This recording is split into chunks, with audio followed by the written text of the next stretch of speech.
Hello and welcome to Infamous, the audio podcast. This is Brandon, or Mutilus on Discord. This is Jeremy, or just Jeremy on the Discord. And this is Aaron. I go by Treffenwood on Discord. Welcome back to another riveting episode. I'm sure Parker won't listen to this because he's not here. But if he were to listen to this, he would hear how nice I'm being. See, look at this.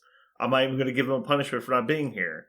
Partially because I didn't tell him we were doing this, but also if he gets mouthy, maybe we will punish him. But for right now, he's not getting punished for not being here.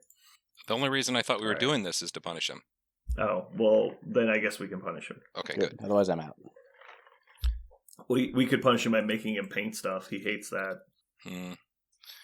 That's true. That would be something. We need to look into that. Like, getting him some actual punishments so some shit can get done, like, kind of thing. Yeah. Like His dishes. punishments are just doing shit that needs to happen. Yeah, like when you, like my kids, I'm like, I could punish you by making you sit in a corner, or I can punish you by making you do dishes and put away my laundry. Fuck yeah. Mm-hmm. It's so productive. Alrighty, regular announcement stuff. Links are in the show notes. Other announcement, we're at Adepticon. If you're hearing this, we're at or traveling to Adepticon. Adepticon, so, we are inside of you. Yeah. If you're also at Adepticon, come say hi. We will be in the general area of the Marvel/Judgment area /Blood Bowl area. We usually identify ourselves with clothing in some way. Clothing or people screaming and running away. Yeah. The one who's real. That one. The one who's real angry. That's Kenny, and he's not a part of this. Yeah. Cast. The one who's just fucking sweating mad is usually Kenny. I wanted to say earlier, I was listening to the end of your guys' cast. I was like, he's like, you're going to look tired. It's like, yeah, anger makes you tired. Dude. He was so mad. The game he was winning yesterday. I'm like, I know. Dude, relax. You have to understand there's a lot on the line. If you lose to that list, that says something about who you are. We put that out in the world as a litmus test. Yeah. I love how when Kenny's deploying versus Aaron's garbage pile, and he's like, how do you have this? That's really good. Well, I guess first, backing it up, he was like, I don't get it. What's the trick? He thinks there's some master strategy. He's like, what the fuck are you going to do with Clea? Like, what's she here for? Give me her card. He didn't realize. Yeah, he's like reading all of Aaron's cards. Like, what am I missing? And he's like, well, she's going to like teleport up Prime and all this. I was like, oh, no, that's a Mark IV. And he's like, it's not Prime. No. He's like, no, it's just Mark IV. He told us that that Captain Marvel 2 was literally going to win the game. I was like, great, let's see it. Almost did. Oh, it was pretty funny. All right, so currently playing. We'll just go over what events we're playing in at Adepticon. We already touched on mine. I am playing record games, and I am playing in the team tournament with Kenny. As long as Kenny does not make top cuts, spoiler alert, we will be playing in the team tournament. I hope Kenny listens to this. I hope he listens to it while he's driving. He'll be fucking pissed. Oh my god. I'm playing in pretty much everything. I'm playing in the Thursday big tournament, which I don't plan on making cuts, but I'll be playing Defenders. Those dudes are pretty cool, man. Every time I play them, I try something new. I get convinced to try something I didn't like or I just didn't understand, and I'm like, I'll try it. Amazing Spider-Man in Defenders is freaking sick, okay?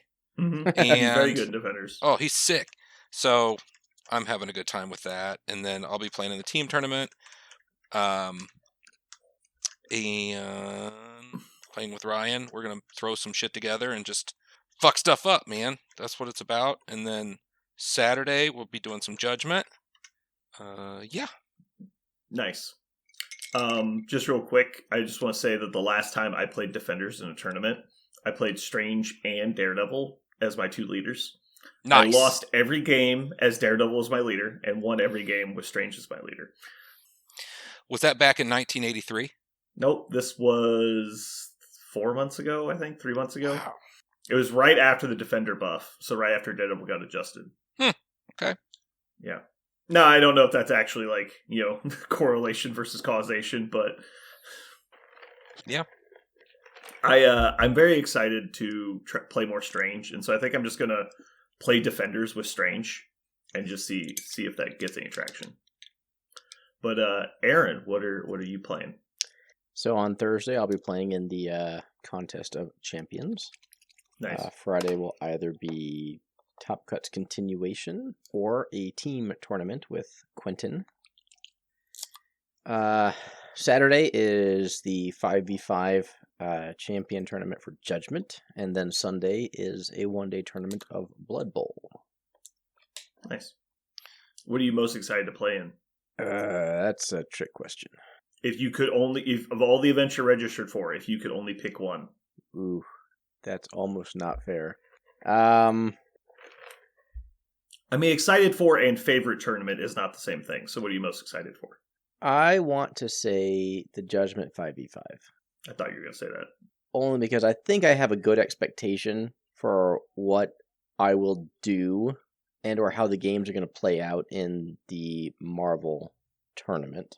I'm not saying I'm going to win it, but I'll take Hellfire, and over 5 rounds, I would probably expect to go 4-1. I would not be shocked to go 3-2. I wouldn't be shocked to go 5-0. Maybe a little bit shocked because you got to be lucky to get there. Mm-hmm. But I mean, I've played those games. Right? I kind of know how they're gonna. There's not a whole lot of shock value to the game, if that kind of makes sense.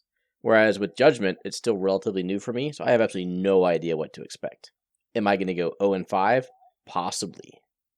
I'll definitely learn a lot playing Judgment, so I guess I'm most excited to that just because it's still a little newer, especially at the competitive level. Yeah, I think that's a good summary. So, speaking of tournaments, the thing I mostly want to talk about today is me and Kenny still need a list for our team format. Kenny is not super excited to build said list, so I figured we'd throw it in here and see what you guys think. So, my initial thought is generally anytime we do a team tournament format where it's a team up and not like 3 individual games, I really enjoy doing Convocation in that because I think Convocation is one of the affiliations that really struggles to play at the current format. I think all of their tools are really strong and their strategy works. It's just that at the point totals that they are forced to play at, they're in kind of an in-between. Where it's like if they're at a really low point total, like let's say 12 to 15, they actually do really well. And then at high points like 18, 19 plus, they do really well as well. But in the 17, 16, 18 range, they kind of struggle, is at least my experience with them, or the way I like to play them. So I usually lean into Convocation for that regard, because it gives me the opportunity to experience what I think the faction was designed to be, which is this really interesting elitist, tactical team of people that have really cool tools.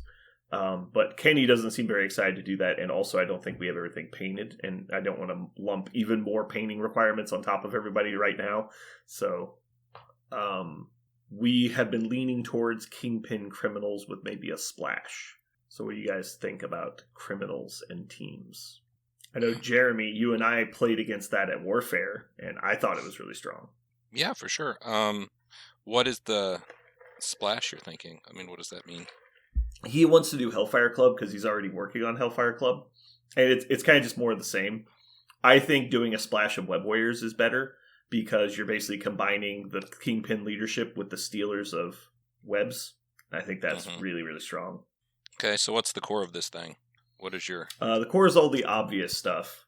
Again, we haven't really built anything yet. It's just kind of theory. Mm-hmm. Let me find a spot to type all this stuff.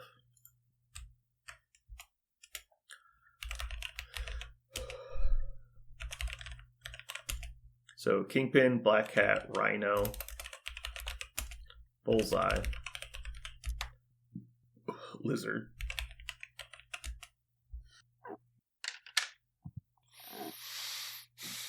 Probably do Ulik, just because it's higher point totals. Wong. And this is kind of where it just starts becoming seasoned to taste, right? So I definitely wouldn't put Gwen in. Because I think Gwen having Lifesaver and Webline available is so strong when you're already combining it with them. I would also like to see Ant-Man.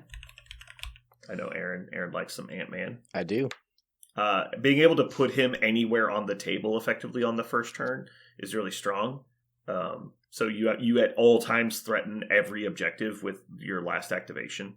Not to mention he can just, go do some crazy shit. Mm-hmm. I wouldn't be against either also taking like a Quicksilver who can threaten the turn 1 steal on midline. Yeah, the only issue there is with the more people you have, the more precious cards become, and the fact you have to split the cards into two could make that problematic. But I agree, I really like that concept if you've got the card and the spot for it. The good thing about criminals is they don't really eat up too many of your tactic slots. Yep. All right, do you guys have any suggestions? I was also thinking maybe Blob. Blob's an interesting little brick you can put on a point that's kind of problematic for some lists to dislodge. He is in Quentin and Mai's list, so yes. Is there any spicy models that you're thinking? Maybe a Thanos or... Thanos crossed my mind. So, again, they don't use chess clocks at Adepticon. And so, in my experience, people tend to play much slower in a team-up format. Because what tends to happen is it's 2 people versus 2 people in the same game. And they don't want to say anything on their opponent's turn because they don't want to give away their plan or point out stuff their opponent might not have noticed yet. So everyone will stay really quiet on your opponent's turn. Then as soon as it goes to them to do something, now you have to info share and can make sure you're on the same page after every turn. It's like, okay, are you still happy to do what we were talking about doing earlier? Did you see anything new? I'm thinking this. Who do you want to go with? And it's like this back and forth, which is normally internal monologue that happens on your opponent's turn. So you're just adding all of that time to every activation. And then on top of that, you then have the points where you disagree and you actually have to talk about it. And so that on top of everything. And then there's there's generally a lot of clunkiness of like, oh, well, do you want to move the model? Do I need to move the model? Where's your movement tool? Who's rolling the attack dice? It's just most people aren't practiced for that kind of stuff. So it just slows the whole process down because it's like too many cooks in the kitchen kind of thing. So Thanos is an incredible snag when it comes to that. Yeah, and so on top of that, like planning for what Thanos can do throws a huge wrench into that. And then on top of it, Thanos and Kingpin are, in my opinion, are early game models because they are strongest at the early points of the game and can wear down over time by getting injured. And so, like, combining that together, and if you basically just say logically in your head, Thanos only costs 4 points in this game, because that's basically the format is you get plus 4 points per game. Well, if you're just playing a normal Kingpin roster, but Thanos only costs 4, it's like, that seems crazy. And so I think Thanos is worth consideration. He also makes it really easy to get affiliated by absorbing a lot of your unaffiliated points into a single model. Yep. What's a big criminal that might be interesting? Ulik? So I had Ulik on here. I like MODOK personally. He has board control and is hard to move on his own. He's also very hard to injure. And so he is a really good staying power piece that holds a back point extremely well. But he is 5 points. So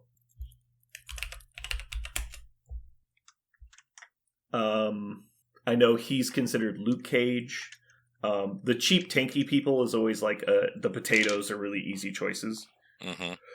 But you also want interesting dynamic models that can move people. What about Ultron 2? Ultron 2 would be very interesting. I haven't thought about that.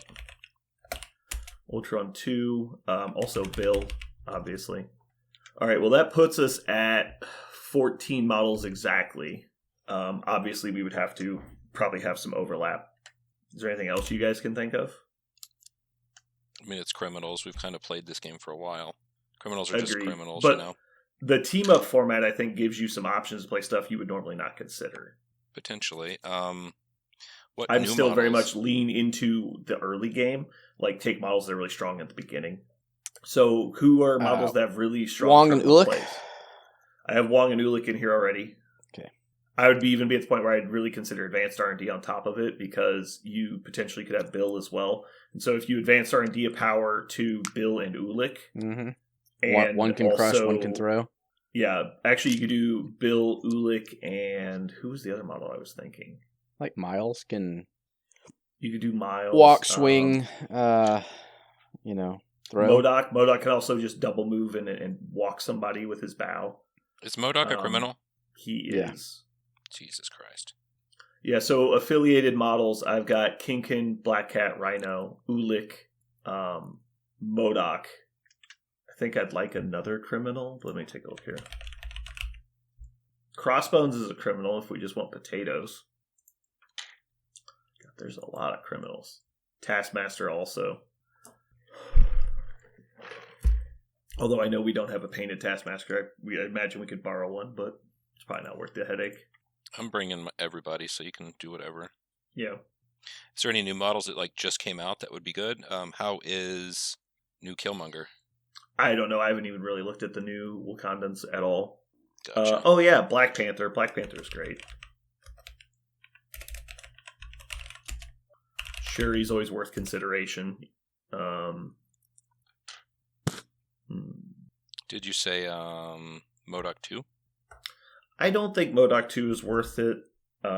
He is cheaper, but he doesn't have like the same tools, and he's really more of a later game model. Yeah.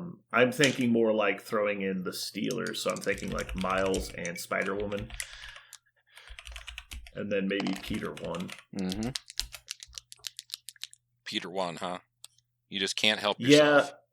Well, I've played it. Like I can't quit long mover with web line and impact webbing and spider senses in web. They're in Kingpin Criminals is strong.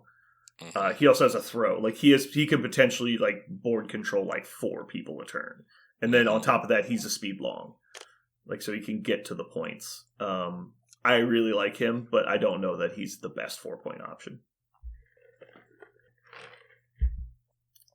We know you love him. I do love. He's my boy. I mean, I honestly wouldn't even like Web Warriors if it wasn't for Peter 1. Peter 1 is my favorite Web Warrior. I think Gwen is probably the best Web Warrior. Well, Black Cat's the best Web Warrior, but counting models that should exist, Gwen is up there. Shuri's pretty good too. Yeah, Shuri, the best Web Warrior. Shuri. Fucking hate Shuri. Okay, this seems like a good list. So I'm going to say the models that are definitely in. We've got Kingpin, Black Cat, Rhino, Bullseye is like the absolute core. Then we start looking at splash models. We've got Lizard and Wong in here already. I think Bill, you probably have to include Bill, even though I think, again, he's kind of more of a later game model. But he's definitely worth making that list. Pyro worth considering? Yeah, absolutely. You think so? Mm-hmm. Even with the Tactus card and everything? I wouldn't necessarily play that card. Just playing for Firewall. There'll be a lot of big guys out there, right? Because so many points. Yep. You'll get used So to them for sure. What about Dynamo then? Yep. But I think his value diminishes actually. Because like he can only use his ability so many times in a turn. And the more models they have, they can just overpower his field disruption. Sure, but I think at that point you're really focusing on I'm only going to use it on the important attacks, versus like people are just like rapid firing you and stuff. Right. But I was just thinking he's also just a tough 4-pointer that is hard to dislodge. You're not wrong, Taken. I was just pointing out. I think he is actually worse in this format than a normal. Yeah. But at he's 24 not points, wrong. He's worse than he is at 17. I agree with that. Yeah. Compounding, but also like the missions I plan on playing, I don't expect that he'll see the table a lot because I don't plan on playing a bunch of Ds. Sure. E's. Mm-hmm.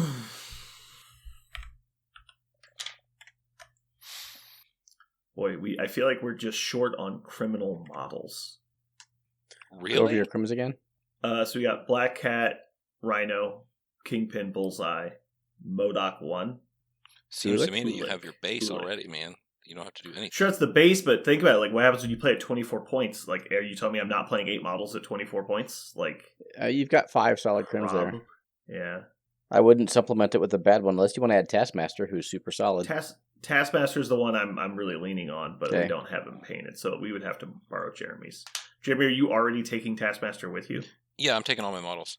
Okay. Because I don't know what I'll Ryan go has ahead, painted, so I'm just taking all mine.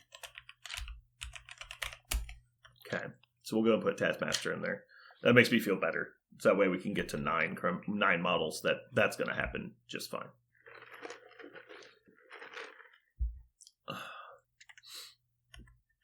Alright, I think Black Panther probably needs to be on this list. He's pretty nuts. I think Spider-Woman is my next up that I want after that, because she brings stealing and toughness. I like Spider-Woman and Lizard. Yeah, Lizard. Lizard and Wong are already on the short list. Yeah. So now I'm up to 10. I've got Kingpin, Black Cat, Rhino, Taskmaster, Bullseye. And then for unaffiliateds, I've got Lizard, Wong, Bill, Black Panther, and Spider-Woman. I like it. Okay, so 4 more slots. The models we were considering are Dynamo, Ulik, Gwen, Ant-Man, Blob, Thanos, MODOK, Ultron 2, Shuri, Miles, Peter. Miles is my first one.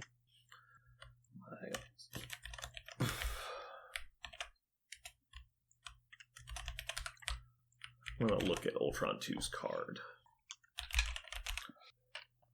5-pointers are rough with Kingpin. It's really hard to justify a 5-pointer. I think if they have a fully active people throw, I think you're still probably okay. Yeah, but he doesn't. He has to do his 4-cost spender to throw somebody. Mm-hmm. Which is, it's still good, but he can't just like double move spend power. It has to be an action. And it's range 3, so it's not terrible. Oh no, he does have a bow. I'm just being dumb. Yeah, he's got bow. Yeah, so I would just take him over MODOK 100%, because I don't need the affiliated model. Yeah, he brings more survivability and probably more damage over time. Yeah, I'll put him on the list. Okay, so that brings us to 2 more models.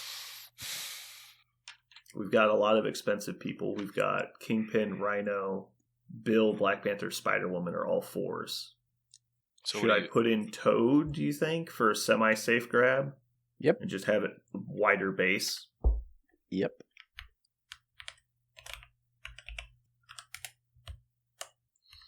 All right, so that puts us at 2 2s and 1, 2, 3, 4 3s. 4 3s in the list?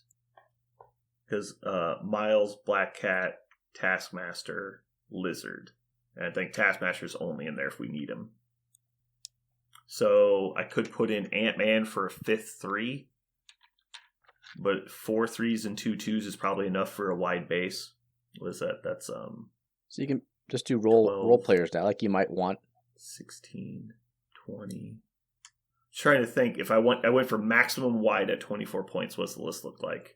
So you've got Kingpin, Cat, Taskmaster, Bullseye. It's 6 3s, a 2 and a 4. Mm-hmm. So it's basically 8 3s. But that would mean I would need 2 more 3s. That doesn't work. Because you have 4 right now?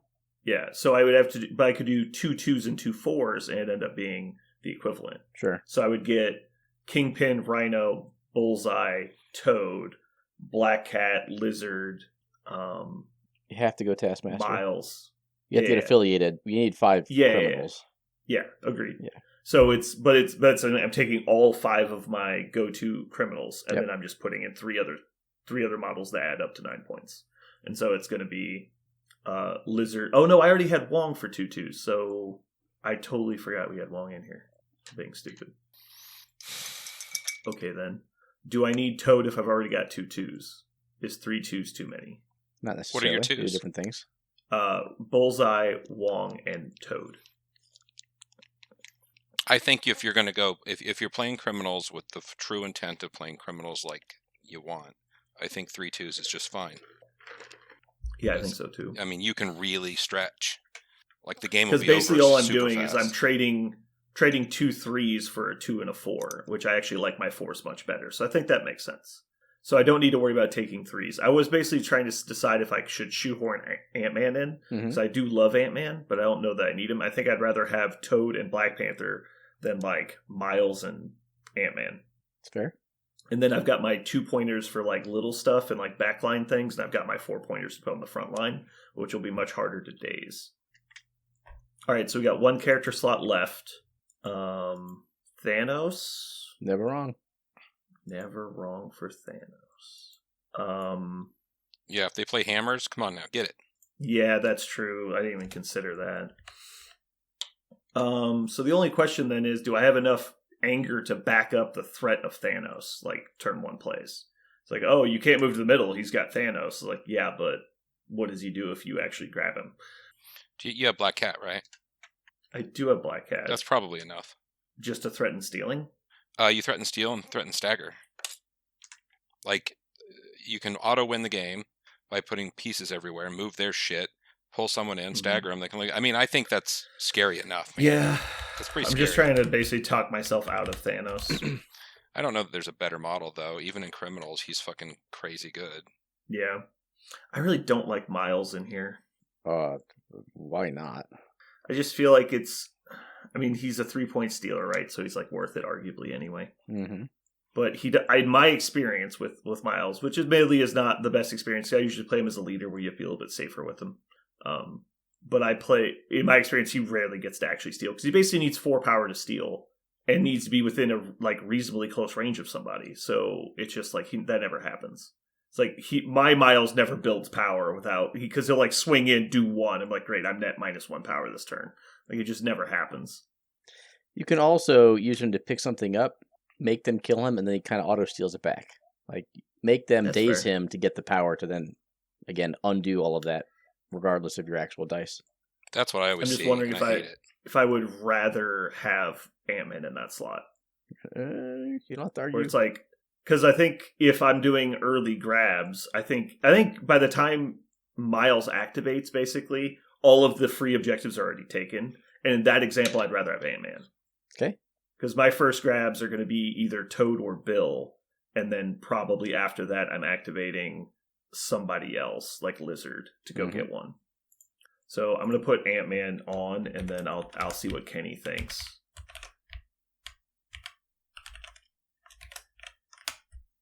And if Kenny wants Miles, we'll do Miles.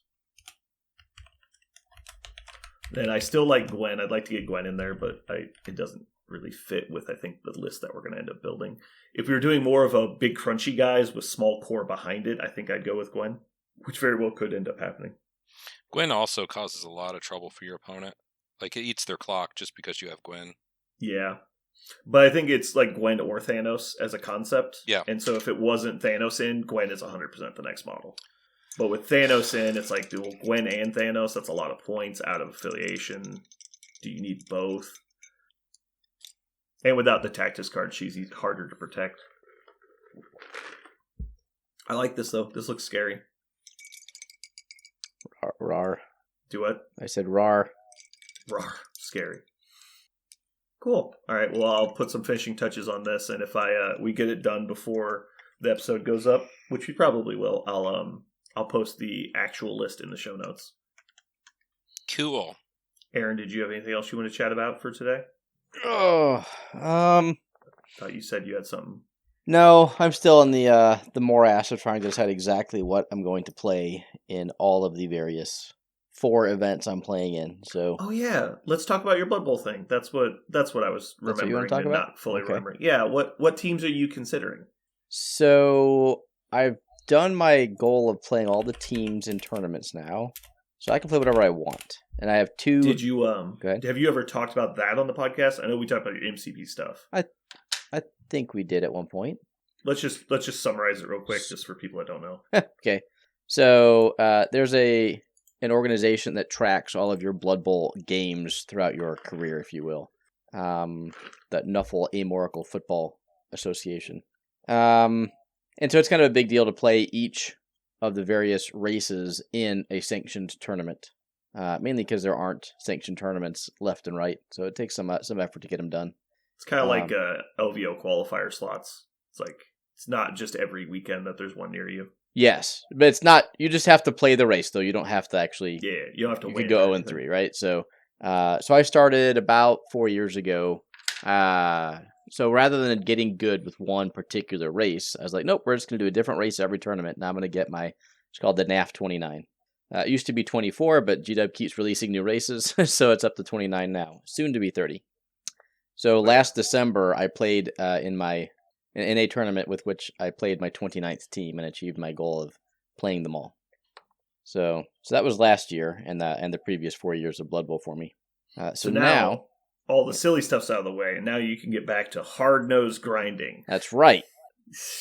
So I have two choices for this. So I'm probably playing Necromantic Horror at the Blood Bowl World Cup in September, or Euro Bowl rather.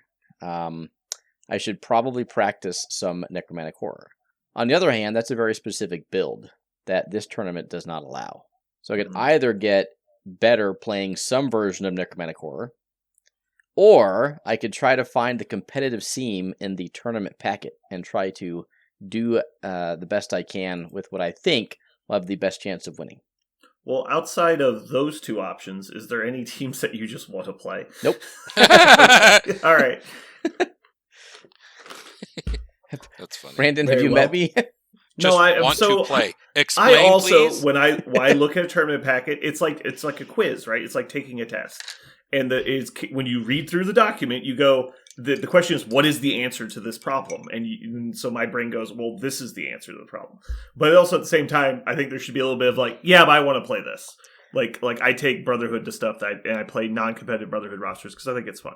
Sure, and I will do the same thing with Blood Bowl, but I will exclude a certain number of teams from the want to play list based off of a packet.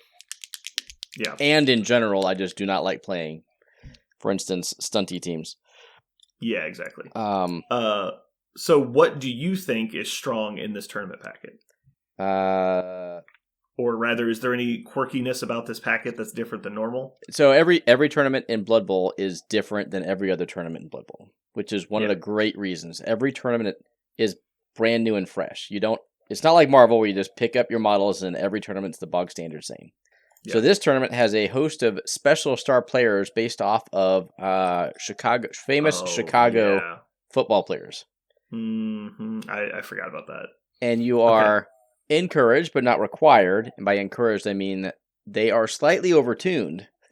So if you would like to include some of those on your roster, you are probably going to have a better roster for doing so. And everyone can take all of them? Everyone can take all of them, correct. Okay. Any race can take any of them. You can take up to 2 of them. So, all right, well, yeah, let's talk about those real quick. Like just vague summaries. You don't need. Please don't read their stats. Just like this guy is this and he does this thing. I think there's like 12 total. They've got a super thrower, a super catcher, and by super I just mean slightly overtuned, not like godly broken. Yeah. Basically anything, any positional that you could think you would want, they have a super fowler. Like what if I want to go up and just kill somebody? Yeah, exactly. All I want to do is put my boot in your ass. Stab somebody at the bottom of a pile. Yeah. Yep. Yeah. So basically, take whatever things you want. There's a really good blitzer then, right? Is he good? They've got one higher strength blitzer with the appropriate skills, and they've got one that's the normal strength with good skills. So various different permutations that are all good but not busted. So do they have Buckus? Stand by. They have to have Dick Buckus if it's a Chicago star player tournament. Let's see. Dick Bent. Yeah. Dick Bent. Okay. Is he one of the blitzers? Block shadowing on the ball diving catch. Not really. He's kind of a catcher. Okay. Then you got Skevin Butler, Killy Galt, Spike Dingleberry, Slim McCam, which is the QB. This game sounds ignorant as fuck. I gotta be honest. Freezer, William Scary. Oh, they have the fridge? Yeah.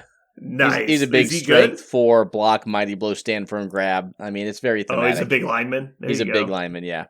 Yeah. So I'm going to take the quarterback so he can actually pick up the ball. No. He also comes with leader, which saves me 70,000 GPs of a skill. Yeah. Is that the ham guy? Yeah. Okay. Slim McCam.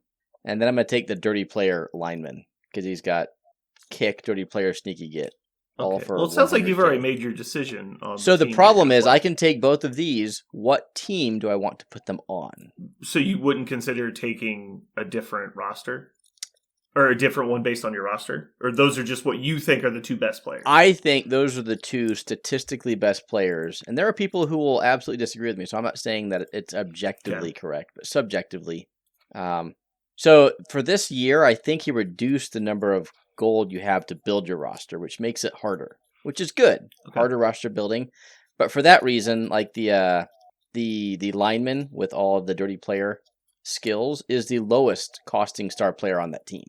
Gotcha. So you don't want to over. So being able, so I'm already running a bare bones build with half the teams I want to play to afford these 2-star players. So if I want better star players, it's just not going to happen. Well, how about this? I think I've got a sales pitch for you. You ready? I am ready. All right. So because I'm an expert at Blood Bowl, everyone knows this about me. I've been playing since the game was created. I in fact created Blood Bowl. It was my brainchild. Anyway, if you're not going to play Necromantic Horror, which is a very specific build like you talked about, what if I told you that I think you should play a team that's probably the most similar to Necromantic Horrors, but different, and that would also synergize well with the 2-star players you just mentioned? I am listening. You should play Norse, because they also have 2 werewolves. They've got a lot of positionals. Mm-hmm. They're very basic stat line guys. And they need somebody with sure hands and a dirty player. You're not wrong. Ooh, he admitted that I was right. Everyone heard it. Yeah. Brandon was right. So the only problem I have with Norse is you get 4 skills to put on your players if you play Norse. And that's really not a lot. You get 4 skills, you said? Is that because they're considered a high-power team? They are higher powered than Necromantic Horror, yes. So Necromantic Horror gets 2 extra skills, and they don't have a big guy that they need to spend a skill on. Well, you don't have to take the Yeti. Ooh. I know, in fact, that you dislike big guys generally. You just like the Yeti because he's good. Yes. Like, if you're going to play Norse, Yeti is a reason to play Norse. My Yeti is named Snowflake. He is quite good. It's one of the few painted big guys I have, actually, is my Yeti. He's pretty awesome. He's actually made of an old Ogre Kingdoms Yeti, for an old metal one from back in the days, totally modified. He's pretty awesome. Anyway, but the whole point of Norse is that they come with skills. That's like the point of the team. And so you don't need as many skills because you guys already have skills. You need at least 4 skills. 2 on the Ulf Runners and 2 on the Valkyries. Yeah. So I have a naked Yeti. Or you don't need it. He's just going to beat ass anyway. I mean, you're not wrong. I could absolutely play Norse with the naked Yeti. You could also just... I know this is like sacrilege, but you could just not have dodge on both of your Valkyries. I need block on both my Valkyries. They don't come with block? No. Oh my god, what did they do to my favorite team? They never had. I'm pretty sure they had block. Valkyries are one of the best players in the game. They come with 4 They are one of the best players in the game. They didn't exist when I played Norse, was my point. Yeah, they made them better. Yeah, they made them better, but they did take away their key skill. But they also gave them access to agility, which is sweet. Yeah, but I just thought it would be cool. Originally, I was going to say take 2 more blockers, then you'll have like 4 great blitzers, because you would have the berserkers, which are amazing, and then you would also have whoever the fuck. I actually have 0 berserkers on that build. Really? Mm-hmm. I mean, I know the Valkyries are better. The werewolves are also better. Or the Ulfwarners. There's just not a 40k difference in value between a lineman with block and a berserker with block and jump up. If I can give the berserkers guard, that's great, but I don't have the skill slots to give them skills to justify the extra cost. Man, I don't know. I think you're being a little net decky over here. And you're just like, well, I can't play the atypical Norse build, so it's not worth it.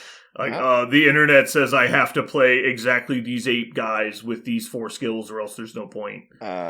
Pretty sure no one is posting builds on how to play Norse at Adepticon. False. I am. Okay. You clearly don't read my blog. Well, then I'm clearly not net decking, am I? You're just not net decking me. You're net decking the wrong people. So I had considered Norse and rejected them. Oof. But now, with my arguments, you've reevaluated that situation. They are on the probably not going to take, but they're not completely rejected. It's not 0. I'm leaning towards Tomb Kings, Orcs, Humans, Old World Alliance, and Necromantic Horror. I assume, obviously, you already have your own painted Norse team. But if you'd like, you can borrow my Norse team. And the reason I say that is they're painted purple because they're the Norse Vikings. And you'd be playing them in Chicago against people playing Bears players, which anyone who knows about football knows that they're divisional rivals. And so it would be funny. Are they, though? I mean, they're not, but one of these teams has been good in the last 70 years. I may not know anything about Blood Bowl, but I do know a little bit about the Bears football team. Oof. But yeah. I think you should take Norse, or because if you're really just worried about practicing your obvious build for Necros, then it's fine. But I mean, obviously, you don't need that much practice. You've played Necros before. I mean, if I want to practice Necro, I should just play Necro, even if it's not the same build. I know, but so I'll get used to the actual position. I'm just saying, like, because and I know this is like a little thing that some people that don't play Blood probably don't get, but like, because it'd be like playing 20-point Black Order versus playing 16-point Black Order. Like, it's a different game because you have different tools. Yeah. And some teams are built around specific positions on their team being really strong. And if you don't have the resources to give them the skills they need, they aren't that strong. And so, like, that's the big difference, right? It's like it's like, yeah, I'm playing Thanos, but I didn't have the points for the stones. You're like, well, that's a different model. Like, it's not, you can't just put Thanos in without stones and say it's the same model. It's not. And so, correct. That's what it feels like in Blood Bowl. It's like, you just don't have Infinity Stones. You're like, oh, I kind of need those. But yeah. I think you should play Norse, but also I want to play Norse, so that's a little bit my take. You should sign up on the wait list.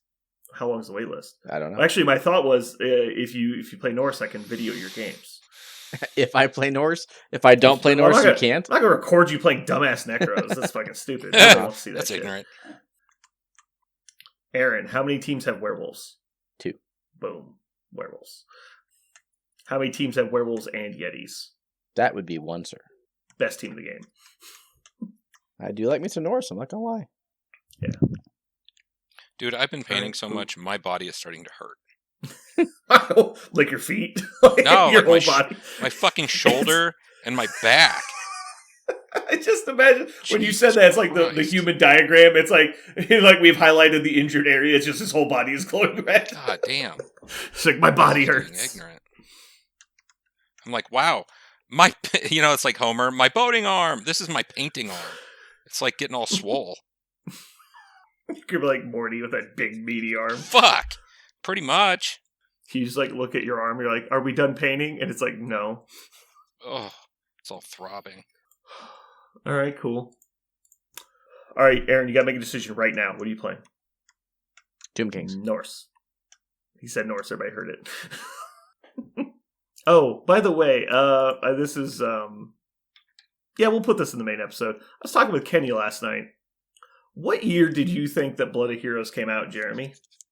80s? 82. What year? I need a year guess. 1982. That's a fair guess. I guess 79. Mm-hmm. Aaron, do you know what year it came out? I do not know. You don't? No. I would need you to guess a year, please. 86. Okay. The third digit in the year is a 9.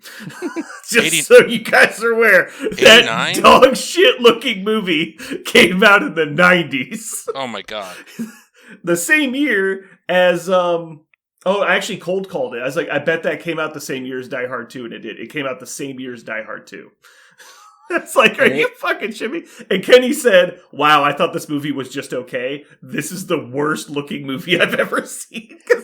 Wait. Has Kenny actually seen the movie, or did you just show him like a 10-second trailer clip? No. I didn't show him anything. He had already, because obviously all of the conversation about this shit movie has got him to go look it up. but not watch it. Yeah. But not fucking watch it. Well, he saw the trailer, so he knew not to watch it. It's like, I also saw White Chick's trailer. I didn't watch that either. Like, you know what, Brandon? I don't know why anyone on the internet ever listens to your advice and thinks it's like there's anything more than the inkling of a kernel of truth in it. I don't know what you're talking about. I clearly am the best at talent evaluation because of all of my movie polls. I do have to watch it, though, because you did watch Battlestar. Wait, did you ever finish watching all the movies? I watched Razor. Okay. But did you watch The Plan? I don't know. Okay. The Plan is like a recap after the show, and it like basically covers all the stuff you never got to see in the show. I do not believe it's like why certain things were happening, and you didn't understand why. Anyway. But yeah, I do still have to watch it. But I was kind of waiting. I'm hoping that we were going to do like some MST3K stuff where like we live stream us watching a movie. So I was waiting for that, and the first one's going to be Blood of Heroes. And that way we'll just get to record my live reaction to watching the movie. Yeah, we're not doing that. Well, you're not invited to that one. You can be on the other ones, because we don't need people defending the shit we're watching. That would be really awkward. He's like, it was good for its time. It's like, bitch, it came out, Lethal Weapon 3 was out. Like, what are we talking about? Like, anyway. Anyway, this has been Brandon. Hopefully you guys had a good time today. It's been Jeremy. I'll be painting probably up to the second we get in the car. And Aaron. And you've just listened to The Gang Goes to the Con.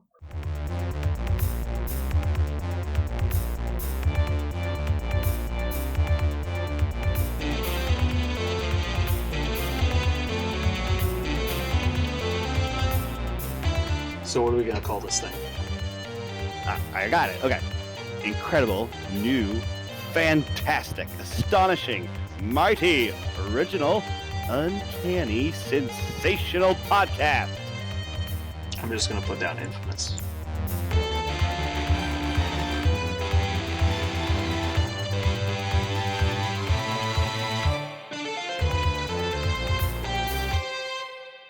We did it. Oh my god, have we done it? What did we do? I mean, this is a good case of whodunit, and it was us. Oh my god, we did it. Shit. Thanks for making time to get this out. For people that don't know at home, we are traveling to the Adepticons when this is supposed to be recorded.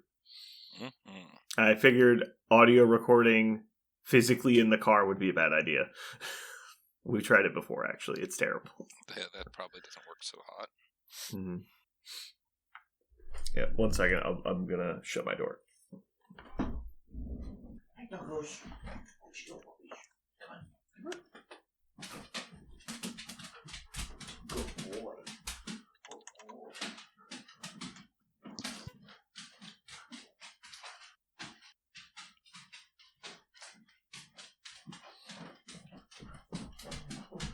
I know you want food.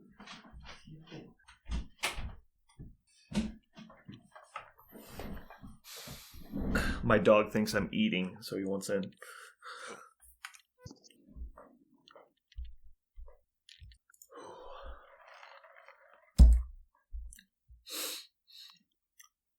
I think this is it's interesting because normally for Adepticon there's like a last minute hobby push. But this is an entirely different last minute hobby push that we've all been having for the last 2 weeks. Hobbying the fuck out of stuff. Yeah. So anyone who's going to Adepticon for Judgment, which is probably a very small amount of the people listening to this, but give a thank you to Aaron and Jeremy for carving out painting time so close to the event for monsters and terrain. I accept $1 bills, also $50 bills. And $50 bills. But none of them garbage ass 20s. Don't give me 20s. Those smell like ugh. Yeah. Everybody's had those. So what are you playing in, Brandon? Me? What are you playing in at Adepticon? Anything? Sorry, Jeremy, you're super quiet all of a sudden. Adepticon, what are you playing in? I am only currently registered for the team tournament for MCP. That has never Jeremy, stopped you. Can you double check your microphone? I think you might be on your laptop mic still, even though you plugged in your headset.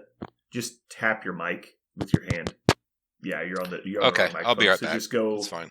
Yeah, I know what to do. That doesn't. Leaving the channel doesn't fix it. Jeremy and technology. Yeah, you messaged me right as I was like, okay, something's clearly wrong. He sounded fine for a minute, but I think it's because he was looking at the computer. Yeah.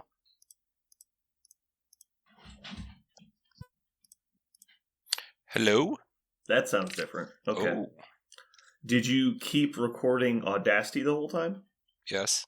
Okay, so I need you to Alt-Tab to Audacity and tell me which microphone Audacity is using, because that's actually the important one.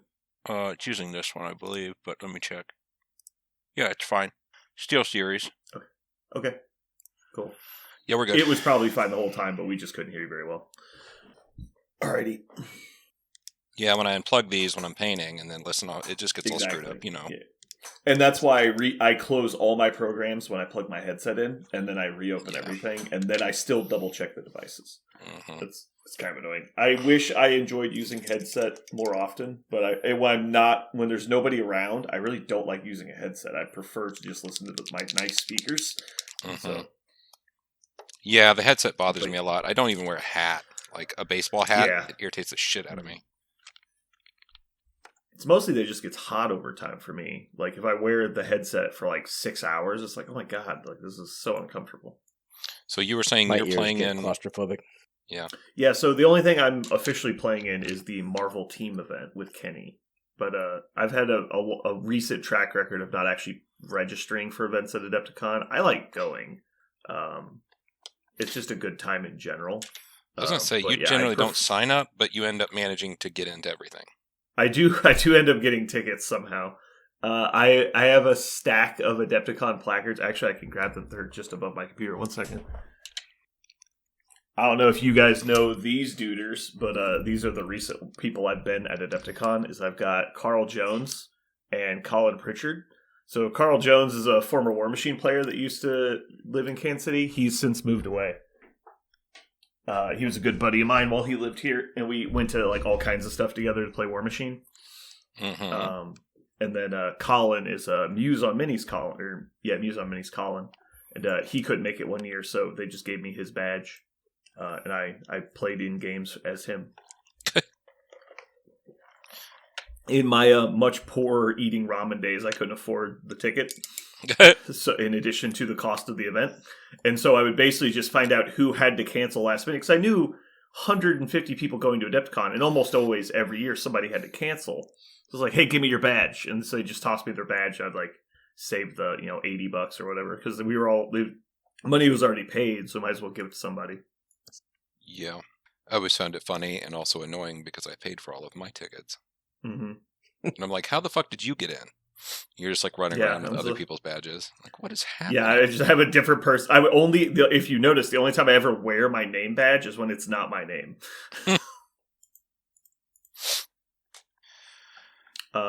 I guess good luck to our traveler friends that are going to Colorado today. Who's going to Colorado? The Vrendenbergs. Oh, yeah, they are. The guys. Yeah, apparently they're in the middle of an ice storm. I don't know. Oh my god. Nothing's better than driving up a mountain in a blizzard. Like, that's like the best. No. Wait. Yeah, what's the opposite of that? I would just like to go out and officially state, and I'm probably going to make some enemies here, I hate the city of Denver. It's a fucking terrible city. Ouch. Could you please elaborate some more for our people who are just violently offended? Absolutely, I'd love to. The city is made of garbage, and it's physical trash. Like, get rid of it. It's just an annoying like whole thing. I get the appeal, right? Like, their weather is great. Honestly, like they have better weather than we do for sure. I would say the skiing thing. I get that whole aspect, but like, so my background is in primarily gaming and then a small amount of aviation stuff. And their airport is a shit show because it's on top of a mountain. And it's just dumb. But then on top of that, every time I've gone to Denver, I've had a bad experience with the one exception of we went to Cas Bonitas. That was pretty cool. So you guys have the best Cas Bonitas. Good job. But are otherwise a flaming pile of trash and should be eradicated from the face of the earth. Got it. Yeah, the Makes first sense. time I ever went to Denver was the same time we went to Cas Bonitas. We're driving in. And they have a loop, right? Every big city has a loop highway where it goes around their city, and it's kind of like the way to get around. So we're going in, and it tells us to get on the loop. So we get on the loop, but apparently it was down for construction. There's not another car on the road, but there's also no signage saying that it's closed. And so because we got on, nobody said anything, right? We just merge on because we came on an adjoining highway from out of town. We get on the loop. We drive on the loop for 45 minutes, zero fucking signage. And then randomly there's just a roadblock. And so we like come to a complete stop on the highway. Still haven't seen another car this whole time. And then we're like, and it's like road closed. And we're like, how do you close a highway without having signs? There's no exit here. It's not like road closed, please exit. It's just road closed, no exit. And so we have to literally turn around and drive backwards on the highway for like 10 minutes to get to an exit. I was like, what the fuck? And so it just dumps us in the middle of downtown. We have no idea where we are. And all the fucking maps will tell us is to get back on the highway. Because it's the best way to get out of that area. Because you're in a mountain. Like, what the fuck? And so we were just trapped on the highway for 3 hours. We had to like backtrack all the way to the other highway and get off. It was fucking stupid.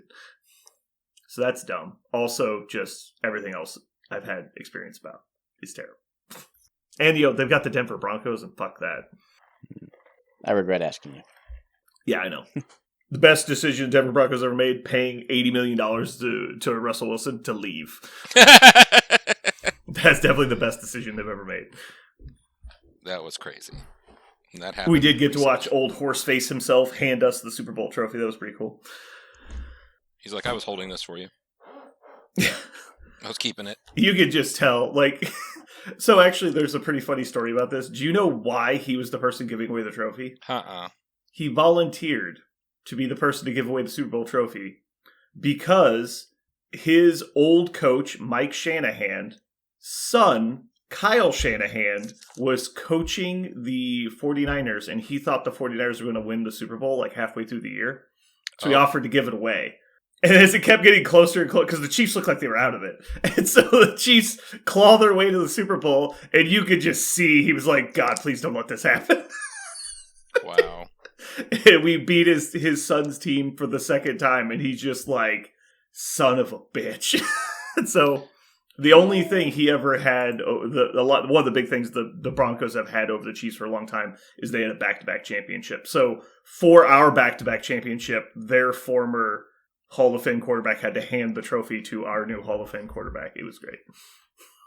Couldn't happen to a better guy. I'm telling you, dude, anyone from Denver is never going to talk to me.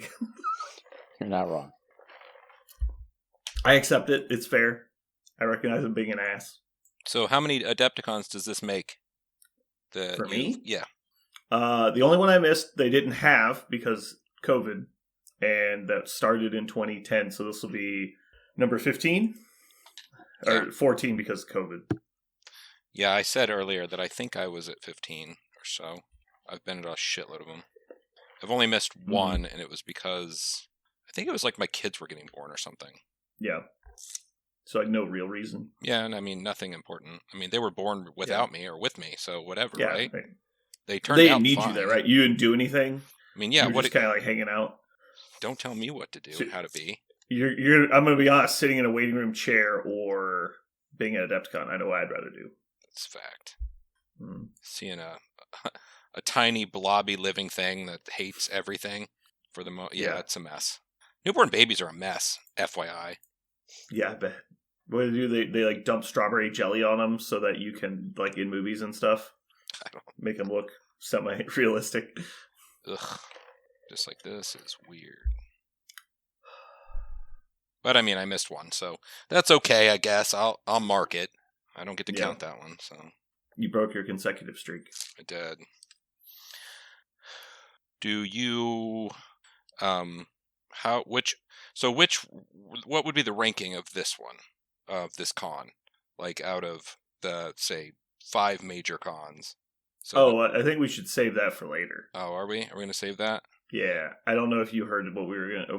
We're going to do... our Mojo world is going to be cons today. Oh, well, that sucks. There's only so many. Yeah, that's why it's going to be cutthroat. God. But you've been to cons that me and Aaron have not been to. I have been to a lot. I have a pretty deep pool, but I will say I didn't like some of them. Yeah. I think I've been to at least 1 or 2 cons you guys haven't been to. And then I'm sure Aaron's obviously been to stuff we haven't been to. I don't have a big European meta for going. Yeah. I only went to 1 European large event. I couldn't even tell you what the name of it was. You mean 2? WTC doesn't count? Sure. It's like I've only been to 1. I can think of 2 you've been to. Damn it. You're a goddamn liar. One that you guys haven't thought of. It was a 40K. I think the equivalent of a major. Like, it was a big deal. Okay, so you've been to 3 European cons. Sure, we can call them cons, yeah. Sure, yeah.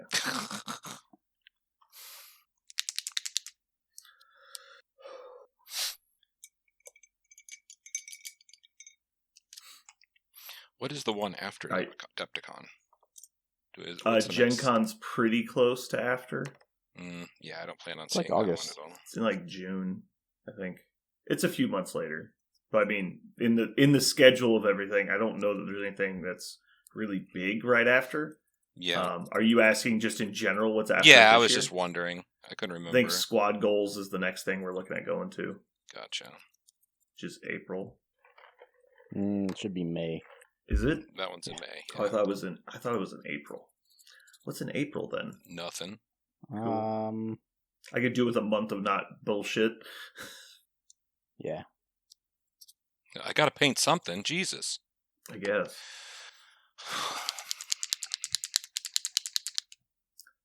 So I know we're on a hard time limit. You guys want to go ahead and jump into the episode, and then if we end early, we'll just keep rambling. Dude, Yes. I'm whatever. You up for whatever? You DTF. No. Not whatever. He said he's into anything. He said anything. Get out the monkey with the symbols. All right, here we go. Dog shit. When did this end? Oh my god, my back. Did your butt hurt? No. It's gonna. My spine. Okay, you said these portals. So Jeremy's. Oh my god. What? You said these portals were going to be fine. They're not fine. Portals are What's not fine about it? They're three-dimensional bullshit pieces. So you got to paint the front, the back, the inside. It's like fucking 3 models in one. I'm over it. Are you a 2-dimensional being? Apparently. I mean, you don't have to paint the inside of the top. Nobody's going to be able to see it. Oh my god. Just the sides. Just the very Paint front. Just paint the sides. That's the front. Don't look at it any other direction. Alrighty. Don't turn it, because as you turn it, the paint starts disappearing. Don't turn it. Whatever. What was that Michael Keaton movie where they made cars and their company got bought out by a Gung Ho? Japanese car company? Is that what it was called? Yeah, gung ho. And then at the end of the movie, they they are trying to meet their deadline, so they push out a bunch of cars off the assembly line. And he goes to talk to his buddy that works at the car plant, and he's like, "Hey, just so you know, if we're gonna make the 1,500 cars by tomorrow, we're gonna have to cut a couple corners." He's like, "What do you mean?" It's like, "Oh, just light bulbs, trunk insulation, engines." It's like, "Oh, yeah, just get it done." He's like, "Okay."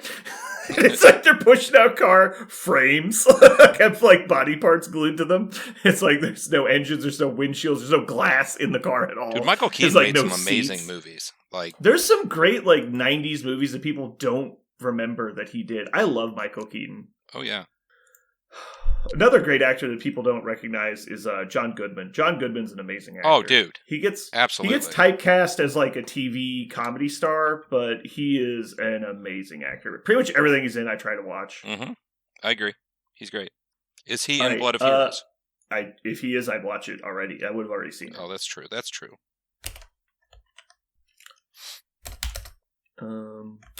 So our Mojo World for this week is we're going to do conventions. This is not media. This is just our con experiences at different conventions. So we're going to draft our favorite gaming events to go to. Luckily, this week I get to go first. What the hell? So I'm going to start us off. And I'm going to pick Adepticon. You're a fucking whore. Nope, I did it first. I go first. I go first. So, yeah, my first experience going to Adepticon, this will be funny. I was hoping Kenny would be here tonight, but his good, me and Kenny hadn't met until, roughly a year and a half ago. We had never met, and we didn't know about each other. But he lives in St. Joe, which is about an hour north of where we live. And I recently lived in St. Joe for a brief period, and this is, again, basically before I met Kenny. But we had a mutual good friend, goes by the name of Ryan. He also lives in St. Joe. And Ryan, I had met through 40K about 15 years ago. And we had been going back and forth. We were casual friends and played games with each other and stuff. But randomly, he was going to Adepticon in 2010, or they're preparing for the 2010 Adepticon. So it was 2009. And he had 2 people bail off of his 40K team. They were going for... they're going to try and win Best Display at Adepticon, which... Good luck. Adepticon is hugely competitive for their painting and dioramas and stuff. It is widely considered the most impressive diorama work in the world for full army scale stuff at a tournament. And so they were trying to win Best Display as a team. in their team tournament. So he tapped me and my roommate Ben to be on their 40K team. And so for the next year, we prepared to be on the team. We were basically, me and Ben were the competitive players on the team, and Ryan and his friend Mike were the like hobbyists on the team. And so they were doing all the painting and modeling, and we were just like building the rosters and practicing and like showing them like what we were thinking for the models to use. And so anyway, we get up there, we go, and it's hugely fun. We did win best display. I've got the plaque on the wall still. And it was super, super fun. That was my first time ever going to Adepticon. But like the pageantry of the whole thing, like the attitude of everybody there, everybody's just happy to be there. They want to talk to people. They want to show off their hobbies. It's super fun. It's unlike any other convention I've ever been to. Usually when you go to a convention, it's all about whatever the activity is. And that's why I go. But like Adepticon does a really good job of making it feel like a real big event. And just like everyone's just excited to be there. It's so great. I agree. Next up, we've got Aaron. I'm going to take the WTC. Which one? The only one I've been to, MCP. MCP WTC. Alrighty. Why don't you tell us why you like the MCP WTC? It was just a super unique and awesome experience being able to go over to Denmark, meet people that you're never, granted it was their first, I was going to say never going to meet again, but probably a lot of the same people will travel to that same event. But meeting a lot of people for the first time, just being able to interact with a bunch of different cultures, speak a bunch of different languages, have different food. So half of it was the actual event, which was well run. Haven't played Sideways on a table before. Hope to never do it again, but it was an awesome one-time experience. Just curious, who initiated that Sideways play? Oh, that was me, 100%. Oh, okay. Just making sure you remember. You know, I'm glad you ruined the game for you and your opponent. I didn't want to be yet another stain on the road of victory for Pat. I wanted to be memorable to him for some reason. I'm sure or he's another. never going to forget that. He doesn't remember everyone he beats. He remembered that asshole that made him play Sideways, though. This fucking psycho from the U.S. that kept talking to his models and made me play Sideways. Yeah. God damn it. So lots of memories like that. So, yeah. Anyway. All right, cool. Jeremy, you get 2 picks in a row. Oh my god, 2 in a row, huh? This will be easy then. My favorite con, and I went every year that I could, has now changed its name, but at the time it was called TempleCon. Yeah. And that was in the Northeast. I think it's New England. Rhode Island, I think? Rhode Island. And that one, basically you would go, it had all the games that you liked, whatever. But it would have 24-hour gaming, and it was a steampunk / festival inside. And the hotel it was in was like a Gothic style hotel. It was completely surreal. So we're playing Warmachine, and then behind the person who's playing on a stage is like people on stilts wearing leather and face masks, and Marilyn Manson is playing. It was completely nuts. And you'd been up all night because gaming was 24 hours there. They had tournaments that started at 10 p.m. and ended at 6 a.m. They had food that you'd go into the restaurants that were open all night, and it would be $5 for a meal. And it was cheap because the festival was going on. You lost track of days and time, and it was completely nuts. That was the first time I believe I ever got into a finals championship. I won my way through it was some sort of weird format Warmachine tournament. I got to play in the Sunday event. But of the events, that one was one of my favorites and most memorable. My number 2, and these aren't necessarily just real quick. Yeah. I want to double what you just said. I have never had the fortune of getting to go to TempleCon, especially in the heyday of Warmachine. I always wanted to go. The stories I've heard of TempleCon are absolutely off the rails. It's some surreal kind of weird steampunk gothic, like cosplay convention that has gaming at it. It's absolutely insane. And so I've always wanted to experience that, but I think I missed my opportunity. Yeah, so that one, and again, all of these are great. So some of them have been stolen already, so I won't name those. I really had a great time at LVO 2 years ago. The first time that we went, and I had to play my way through the qualifier. I got in the main tournament. It was cool to be in Vegas. It was cool to do all that stuff and see everybody. I really enjoyed that LVO for those reasons, Las Vegas Open, and I'll be happy to go back to that one. I just had a great time because I played a million games and I was playing pretty well that year. So, yeah, that one was good. Cool. Aaron, your second pick. Blood Bowl World Cup.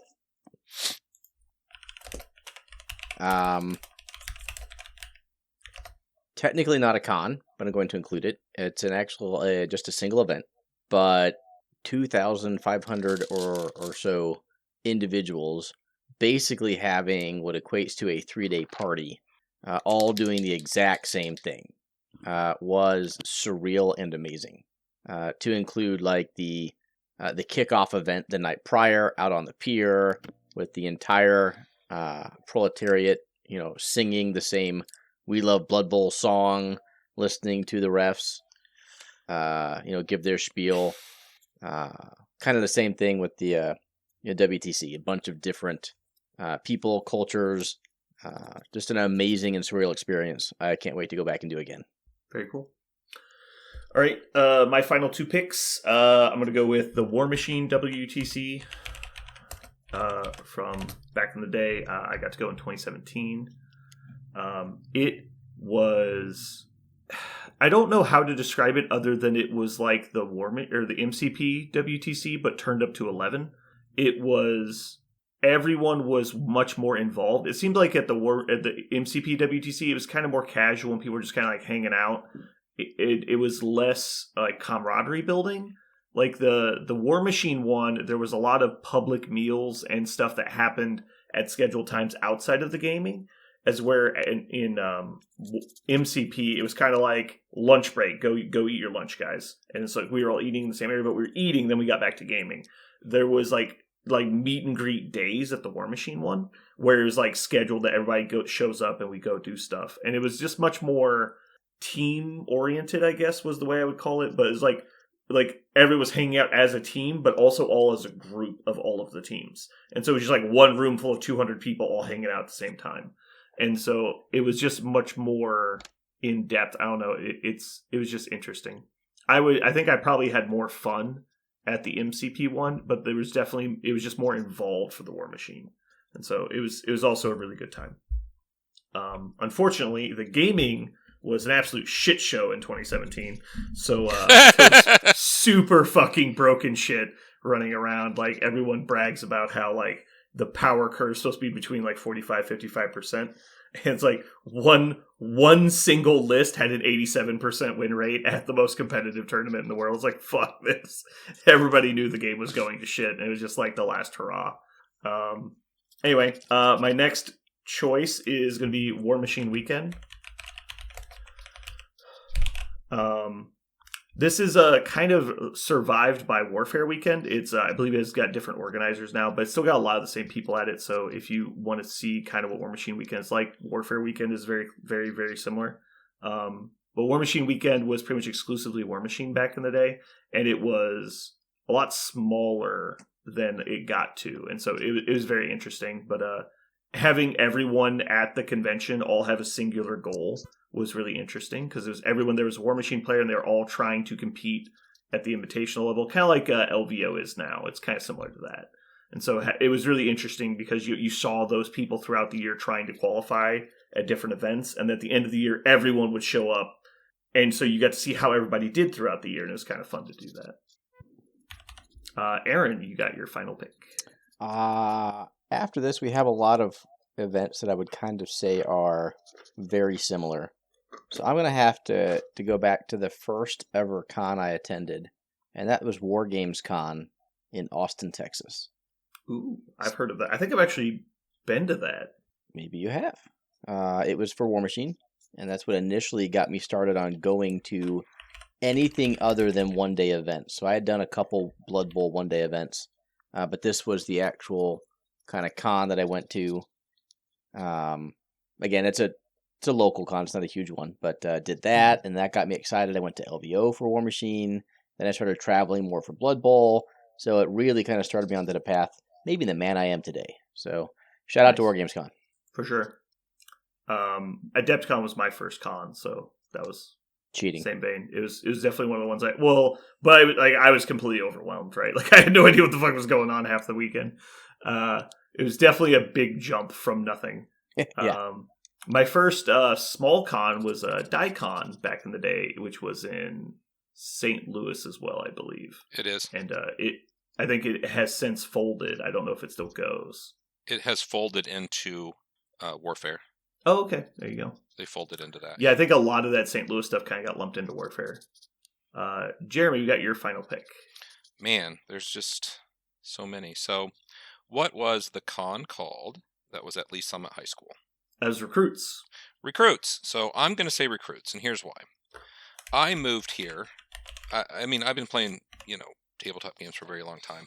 I was a press ganger for Privateer Press and for Warmachine, and I came here basically full bore on Warmachine, and I'm going to play it, and like, where can I play it? What's going on? So I found out about recruits, and I'm like, cool, where's that at? What are we doing? And then they're like, well, nobody has signed up to do it. And I had just moved here. And I was like, okay, well, I mean, I can run it, but do we have anything to run it with? Bob Nolan can give you some stuff and help you run it or whatever. And I'm like, I don't know who this is. So I ended up putting together using tarps and markers and tape and fucking hosting this tournament in a town I didn't know anything about. And everyone showed up and we had a great time. Then later on, several years later after running it, like, we ended up turning it into a humongous qualifier. But like, I think if I had not shown up to run events, I don't think Warmachine would have been at recruits that year or probably ever again, being that once you drop the ball on something, it'd be gone.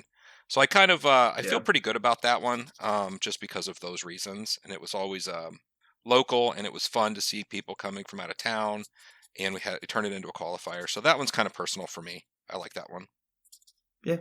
Recruits was definitely a fun time. It's organized by a high school in Lee Summit, like he was saying, and it's basically put on to teach kids about like hobby gaming and stuff while they're still in high school, and it gets a lot of newer people into gaming in our area. It is a much beloved con for a long time.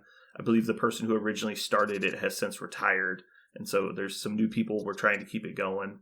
I don't know if it is still going. I know it used to be a twice a year thing. I think it's down to one now. And this might have been the last year for it, because I don't think the new people are just have the passion for it like the one guy did. Yeah, I think it's done. So shout out. Yeah. These are all great events. Everyone would have enjoyed going to these, in my opinion. Like, these are all great ways to experience the game at different levels too, because like recruits is a little hole in the wall thing that usually has like 100 people at it over an entire weekend, and but it's a lot about like giving demos and stuff, and less so than about like being competitive, and then ramping all the way up to like world team championship kind of stuff.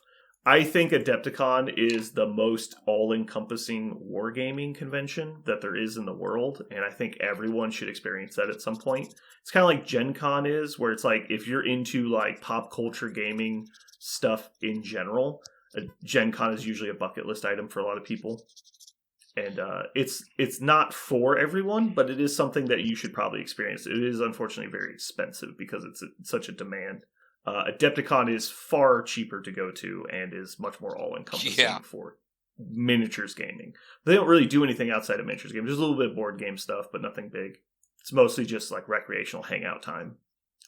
But yeah, if you're listening to this podcast, I would highly recommend Adepticon, but all this other stuff, seasoned to taste based on what you like about gaming. Yep. But cool. Alrighty. Well, that's pretty much all I had. I think Jeremy is probably about ready to get out of here, because I think he's got a time limit. Yes, sir. All right. Well, thanks for tuning in, everybody. Hopefully you enjoyed. We'll see you after Adepticon. See you at Adepticon. Bye. Peace.